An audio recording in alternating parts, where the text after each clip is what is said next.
co-founder of Keyspace Studio. We're building a no-code and low-code platform for tokenized loyalty. Tokenized loyalty is where you award digital collectibles, digital trophies, whatever the nomenclature you want to use for brand interaction. Those digital assets that you're awarding for brand interaction, such as you attend my podcast, collectible. You attend my event, collectible. You watch my webinar, collectible. Any touch point should be awarded with a collectible. Again, whatever nomenclature you want to go with. And those collectibles carry metadata, engagement-based metadata for the event, such as the who, what, when, where, why. So a lot of y'all might be familiar with NFT attributes, eyes, blue, background, green, etc.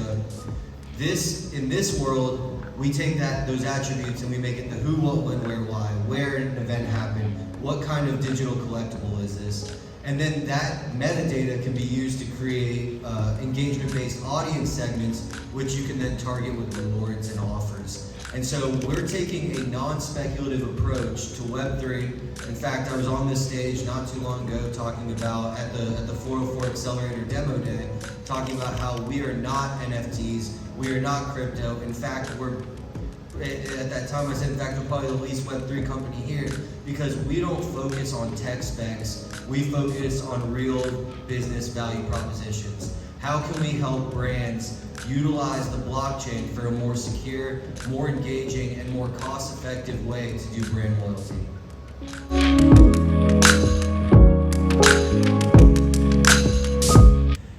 The reason we did it was I like to draw a comparison of kind of e-commerce platforms, Web 2, right? You have Shopify and you have Amazon.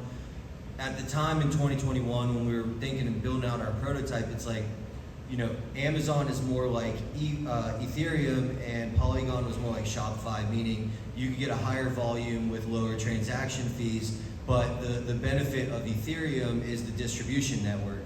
And if you're selling NFTs, that argument makes sense. But because we're doing tokenized loyalty, kind of like Starbucks is doing, like Nike's doing, Lacoste, Reddit, Reddit in a different kind of way, these NFTs aren't necessarily for sale. It's not about creating hype plus scarcity equals ROI at some point in the future, kind of like the art market.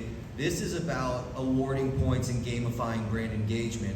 So when you have a higher volume of digital collectibles, digital badges, on-chain trophies, again, whatever the nomenclature is, when you have that higher volume where you're not charging for them and you're leaning more into the brand or the experience of the program and not into the network of distribution to sell a digital product with hype. I mean, you look at like the market is, you want to give collectibles and help a brand build its reach.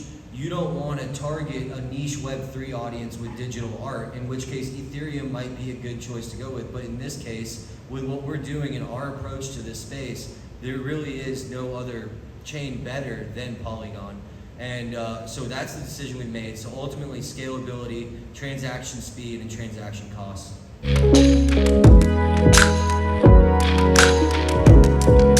It's a really good question, and it's a really timely question.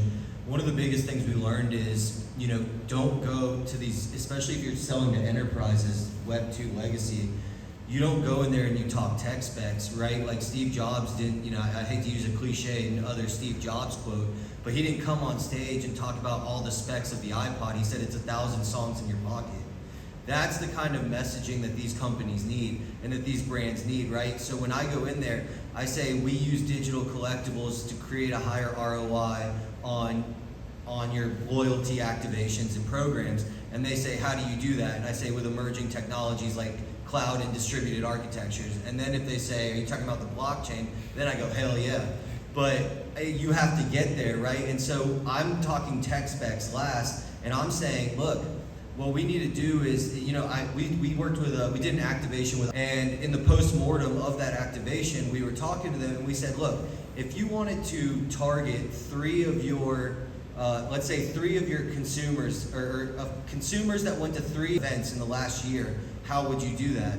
And we're expecting them to say, well, we'll look through the CRM or do something that may not be automated or seamless, but doable. And we had regional decision makers in the room, and the conclusion pretty much echoed of, well, it would be very difficult. We actually don't know how we would do that.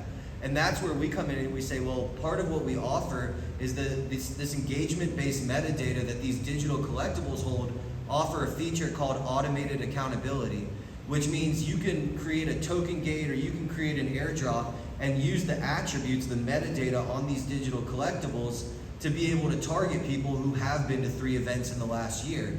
And so aside from, and that's why I say we're non-speculative, is because I don't ever bring that up, right? That would require a whole different legal department once you just mentioned speculative.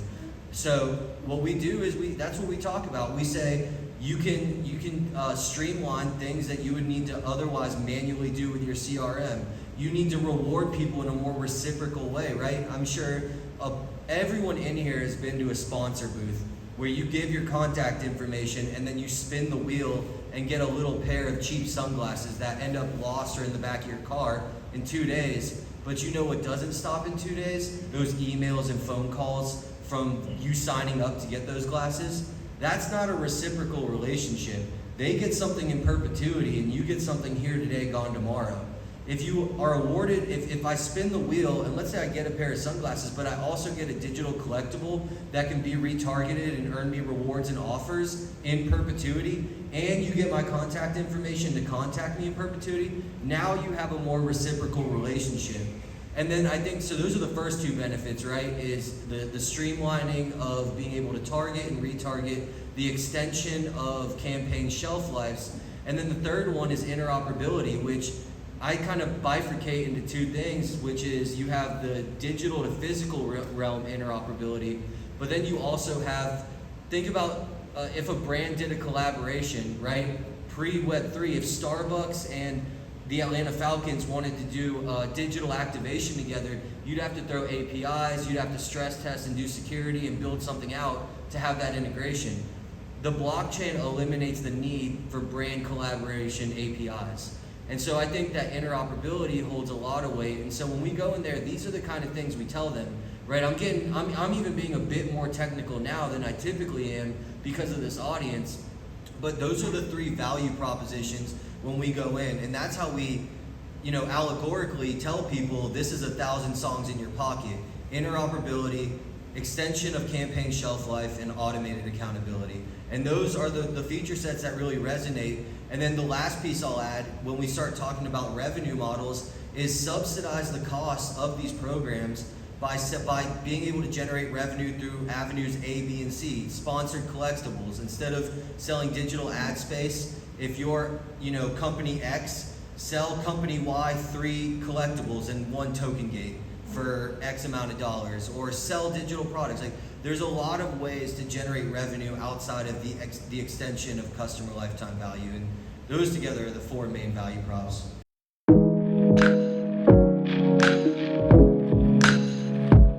Yeah, I agree with what both y'all said. One of my favorite quotes personally is, the best way to have an easy life is to do the hard things. And until I started building in a bear, I thought cold showers were the hardest thing to do. But this takes that to a whole nother level. But I kind of take it more meta, right? In the sense of, it's difficult to do, but when you're faced with adversity, how do you look at it? Do you look at it as a glass family heirloom that just shattered into a bajillion pieces and you can't replace it and you can't fix it? Or is it a 6-piece puzzle? And that decision is completely up to you to make, because it's about what is your perspective, right? You always hear you can't control what happens, you can only control how you respond. And so if you can take that initial jump to respond at it and look at it as a puzzle and not a problem, you can start to think about, how do I create revenue streams? How do I get my messaging right? How do I create the right UX design to avoid massive barriers of education, right? Because everyone's like, you have to spend so much money on educating the mainstream and educating these businesses. Yeah, or you could design a better UI UX. And these are the kind of things you do when you're not in a panic and you're not in a reactive mode, you're in a proactive mode, and you're able to, again, look at things as a puzzle and not a problem. That's the con, is building in a bear. If it doesn't break you, it makes you. And that doesn't, like, I feel that now. This is my first time building in a bear. So that's the pro. And then I guess the con is, just, you know, there's certain, the con comes back to the pro, right? And I don't say that to, you know, I mean, it's true, right? Because the con is you have to change your messaging. You can't mention NFT. It requires, we're running into a pro, you know, we're working with a professional football team right now. You mention NFT, it requires a whole other legal department to be involved. You can't mention blockchain, you can't mention Web3. These are bad words to Web2 legacy companies right now. But the pro is you look at that as a puzzle and not a problem, and you figure out how to make that a speed bump and not a wall. And so that's how the pros and cons kind of work in a way that almost resembles an infinity sign.